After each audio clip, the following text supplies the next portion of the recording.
हे पार्थ, शांत मन से मेरी बात ग्रहण कर। जीवन का सत्य केवल निर्मल हृदय और करुणा में सीमित नहीं होता। सत्य का वास्तविक स्वरूप तब प्रकट होता है जब उसमें बुद्धि और संतुलन का संग होता है। यदि मनुष्य संसार में केवल सरलता और ईमानदारी को ही अपना कवच बना ले और विवेक को त्याग दे, तो वही गुण उसके लिए पीड़ा का कारण बन जाते हैं। धर्म सत्य को सर्वोच्च मानता है, पर धर्म ये भी सिखाता है कि सत्य का प्रयोग समय और परिस्थिति देखकर किया जाए। जो व्यक्ति हर क्षण अपने मन की संपूर्ण सच्चाई सबके सामने खोल देता है, वो स्वयं को असुरक्षित कर लेता है, क्योंकि ये जगत केवल सद्भाव से नहीं चलता, इसमें स्वार्थ, छल और अवसरवाद भी निवास करते हैं। ऐसे समाज में अंधी सच्चाई दुर्बलता बन जाती है। धर्म ये नहीं सिखाता कि तू अपनी कमजोरी अपने विरोधी को सौंप दे। धर्म ये नहीं कहता कि तू अपने जीवन के सभी रहस्य हर किसी को बता दे।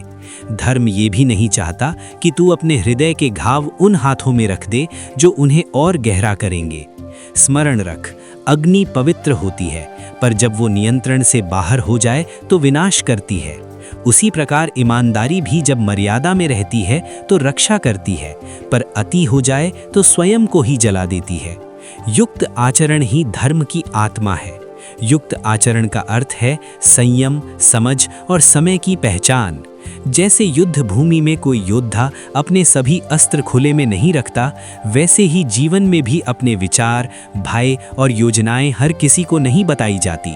जो अनावश्यक रूप से प्रकट होता है, वही शोषण का कारण बनता है। इस संसार में सज्जन भी हैं और कपटी भी।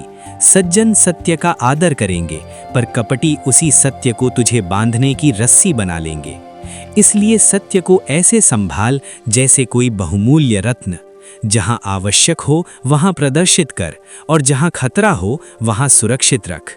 यदि तू दुष्ट के सामने अत्यधिक पारदर्शी बनेगा तो अनजाने में अधर्म को शक्ति देगा। ये भी धर्म के विपरीत होगा। धर्म यही है कि तू वही प्रकट करे जिससे अन्याय रुके, और वही छुपाए जिससे अन्याय को अवसर न मिले। स्मरण रख, हर गुण की अति दोष बन जाती है।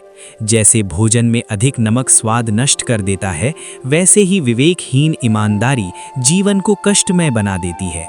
इसलिए हे पार्थ, ईमानदार बन पर समझ के साथ, सत्य का पालन कर पर समय देख कर, धर्म पर चल पर परिस्थिति को समझ कर। जब तू ईमानदारी को बुद्धि से जोड़ेगा, तभी वो तेरी शक्ति बनेगी।